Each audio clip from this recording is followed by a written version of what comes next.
লক্ষ্মীপুরের রামগঞ্জে অন্তর্বর্তীকালীন সরকারের তথ্য উপদেষ্টা মাহফুজ আলমের বাবা বিএনপি নেতা আজিজুর রহমান বাচ্চু মোল্লার উপর হামলার ঘটনা ঘটেছে। রবিবার সন্ধ্যায় উপজেলার ইসাপুর ইউনিয়নের নারায়ণপুর গ্রামে নিজ বাড়িতে হামলার শিকার হন বাচ্চু মোল্লা। এই ঘটনায় তিনি হাতে আঘাত পেয়ে হাসপাতালে চিকিৎসা নিয়েছেন। জানা গেছে, বিএনপি ও ছাত্রদলের নেতাকর্মীরা উপজেলা ছাত্রলীগের সহসভাপতি মেহেদী মঞ্জুর বাড়িতে হামলা চালায়।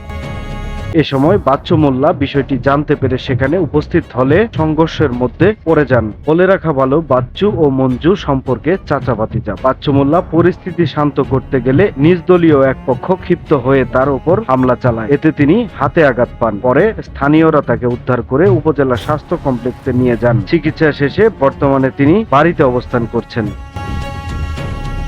এ বিষয়ে ছাত্রলীগ নেতা মেহেদী মঞ্জু বলেন, আমি কখনো রাজনীতি করে কারো ক্ষতি করিনি, তবুও পালিয়ে থাকতে হচ্ছে। বিকেলে অসুস্থ মাকে দেখতে বাড়িতে গেলে বিএনপির লোকজন হামলা চালায়। আমি আগেই বেরিয়ে আসায় রক্ষা পাই, কিন্তু বাচ্চু কাকা বাধা দিতে গেলে সে নিজেই আক্রান্ত হন।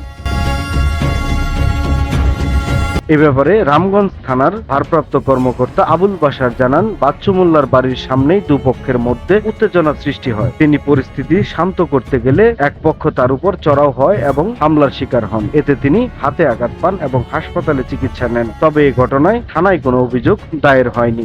এখনো কোনো অভিযোগ পাওয়া যায় নাই, তো আমরা এটা তদন্ত করছি। তারপরে সেটা ইনভেস্টিগেশন যেটা এই ঘটনাটা আমরা তদন্ত করতেছি। অভিযোগ প্রাপ্তির সাপেক্ষে বা যে তদন্ত যেটা চলছে এটা আমাকে আইনানুগ ব্যবস্থা গ্রহণ করা হচ্ছে। সময়ের কলম, নিউজ ডেস্ক।